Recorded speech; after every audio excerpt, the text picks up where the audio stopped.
আসসালামু আলাইকুম। আশা করি আপনারা সকলে ভালো আছেন। এই তো আমিও আল্লাহর রহমতে ভালো আছি। আজকেও আপনাদের সাথে সুন্দর একটা ব্লগ শেয়ার করার জন্য আসলাম। এই যে আমি সারা সপ্তাহের বাজার একবারেই রেডি করে নিচ্ছি।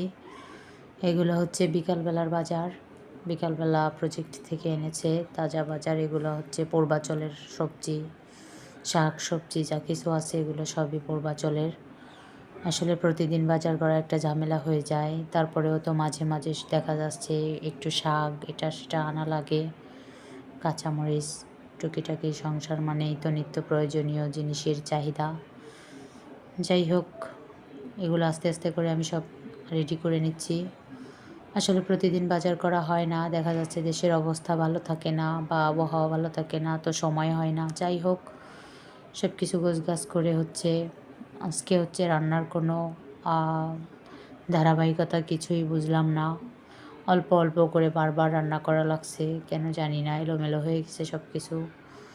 যাই হোক, সব মিলিয়ে চেষ্টা করেছি আপনাদের সাথে কিছুটা হলেও সময় শেয়ার করার জন্য ব্লগসের। এই তো এই সবজিগুলো অনেক ফ্রেশ ছিল আর মনে হচ্ছিল মাত্র পাড়া হয়েছে। আসলে সবজি একবারে কিনে রাখার একটা বিশেষত্ব সুন্দরভাবে গোছগাছ করে রেডি রাখলে তাড়াতাড়ি রান্না করার সময় বের করে নেওয়া যায়। তারপরে সুস্থ থাকতে হলে হয়তো সবজি বেশি পরিমাণে খেতেই হবে, তার কোনো উপায় নেই।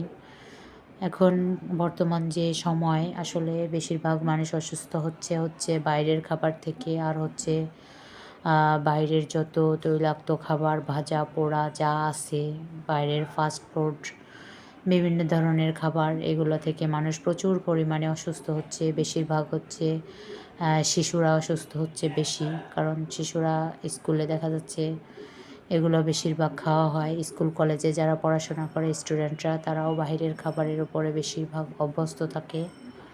তাছাড়া ফ্যামিলিতে দেখা যাচ্ছে কয়েকজন তো অসুস্থ থাকেই। দেখা যাচ্ছে প্রতি 100 জনের মাঝে 4 জনের বেশি এখন ফ্যাটি লিভার। ডাক্তাররা বলতেছে যে প্রচুর পরিমাণে ফ্যাটি লিভার মানুষের বাইরের যত রকমের খাবার থেকে, যত রকমের মেয়েদের সমস্যা যেমন আপনাদের হরমোনের সমস্যা, তারপরে ওয়েটের যে বেশি সমস্যা, বিভিন্ন ধরনের সমস্যা, থাইরয়েড, পিসিওএস, এগুলো ঘরে ঘরে কম বেশি মা বোন ভাই যারা আছে সবারই কম বেশি আছে। ঘরে ঘরে এত পরিমাণে থাইরয়েড বেড়ে গেছে, আসলে প্রত্যেক ঘরেই কম বেশি এই রোগটার সাথে এখন সবাই যুক্ত হয়ে গেছে।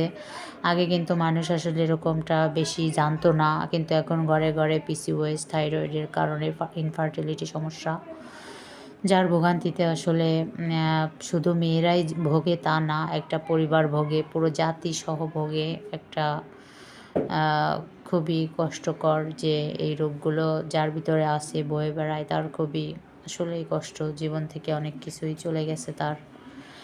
যাই হোক, আপনাদের সাথে কথায় কথায় অনেক কিছু শেয়ার করে ফেললাম, কি আর বলবো। এই তো আমি রুটি ভাজি করে নিয়েছিলাম সকালবেলা, আর ঘি দিয়ে একটা ডিম ভেজে দিয়েছিলাম মামনিকে। আসলে ডিমটা তাওয়ায় ভাজা ঠিক হয়নি, যেহেতু এটা রুটি সেঁকেছিলাম। তারপরেও ডিমটা উঠাতে গিয়ে এলোমেলো হয়ে গেছে, হতেই পারে, কারণ প্রতিদিন তো এক রকমের সব কিছু হয় না, এটাই সংসার, এটাই জীবন। যাই হোক, আমার ভিডিওটা যারা দেখেছেন তাদেরকে আমি অসংখ্য ধন্যবাদ জানাই। আর আমার এই ভিডিওর ভিতরে যদি আপনাদের কোনো একটুকু অংশ ভালো লাগে থাকে, অবশ্যই লাইক করবেন, কমেন্টস করবেন, আর মন থেকে চাইলে শেয়ার করে দিতে পারেন। আপনারা অবশ্যই পরিবারের প্রতি যত্নশীল থাকবেন, ভালো থাকবেন, সুস্থ থাকবেন, এটাই আশা করি। যতটা সম্ভব সুস্থ স্বাভাবিক জীবনযাপন করার চেষ্টা করবেন। ছোট হয়েও আপনাদের ছোট ছোট পরামর্শগুলো দেই। আল্লাহ হাফিজ, ভালো থাকবেন।